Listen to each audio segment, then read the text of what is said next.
So I began modelling my characters for my Hutsa 2 game, but something went wrong. That's all I ever did. There is no Hutsa 2 Unreal Engine project. It doesn't exist. I only ever modeled. Anyway, skip 1 year later, and now I've decided to develop a new game with smaller scope to easily manage more efficiently, to make finishing the game seem like a possible idea.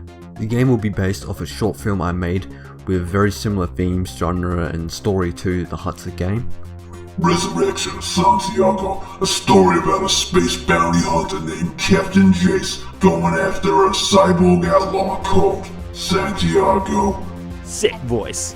The game will be developed in third person and will generally be very similar to how Hutsa played. So I created the game project, named it, and immediately went back to Blender for 3D modeling.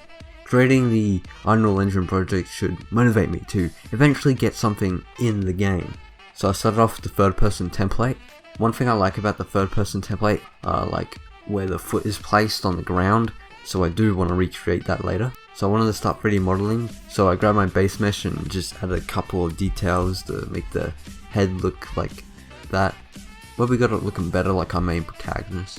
I retopologized the model for better performance. I wanted to texture the model. Something I haven't done before for games is texturing the model in Substance Painter. This is what the textures look like. So I used Blender's like Rigify add-on to rig him up and animate him, and this caused a lot of problems later on.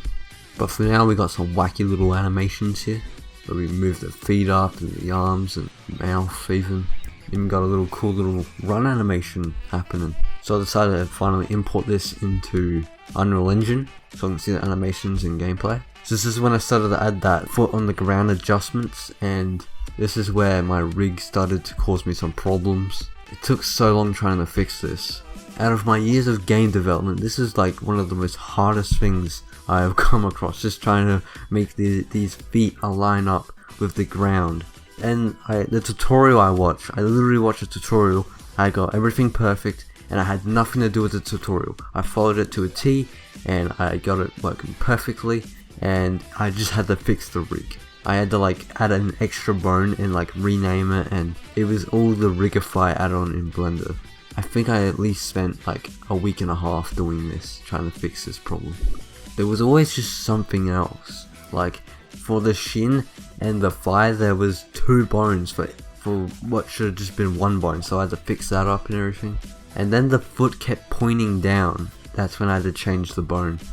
At one point I just gave it a break. I just moved on to doing this cool like outline like from Borderlands or even some Telltale games, stuff like that, Toon Shaders sort of look. This is when I finally enabled streaming, and I wanted to sort of get that working because I do want this game to perform well, which is something I've always had a problem with in the past. Something I always like to add to my games is this sort of zoom in, zoom out. I think it comes from my Fallout 3 and all that. Along with that I also added an aiming mechanic. So as you can see here, we got it working on the mannequin, but it just wasn't working on the other model. And this is when I realized that there was something wrong with my rig, not the maths and the blueprinting or anything. So I needed the gun to be aiming up and down when you move the camera, and so does the gun need to move. I can't just have the gun pointing forward and then you look up and shoot, so I have to move the arm up and down. This is my super cool jump animation.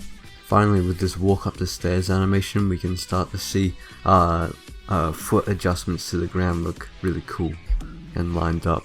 This is when I started modeling the gun that the character is going to be using for the main weapon. I just kept adding more details. I sort of did a triangulation of endguns sort of method of 3D modeling for this, mainly just so I can pump these models out really quickly. So I UV unwrapped it and brought it into Substance Painter for texturing. I then had to rig it up with my own custom rig in Blender, and then I brung it into the engine to see how these outlines look, and it's looking real slick. I then added the gun to the character's arm so you can aim with it, and it looks pretty clean. So far we haven't got any walk or like run animations with him holding the gun yet, so he kind of just glides right now. But there we go, we got him running with it. That looks real slick. It's a bit jittery, but yeah, it looks kind of cool, you know. And we were able to achieve this with layered blend per bone modifier, I think it's called. It's a super cool walk animation. And you know, we're just getting them animations in there now that we've got that foot adjustment. So I made this particle emitter for the gun muzzle, and I wanted to add bullet holes where the bullets shot from the gun would hit the wall if you were shooting the wall. That concludes what I wanted to get done for the first devlog. I don't want to make any promises, but I should get a lot more of the mechanics done for the player and move on to some world building, possibly for some sort of demo vertical slice of the game in the next video, so stay tuned for that. But that's all for now. Please like and subscribe if you found the video entertaining. Also, I've got a second channel for my film related content now, so go check that out too. Anyway, later.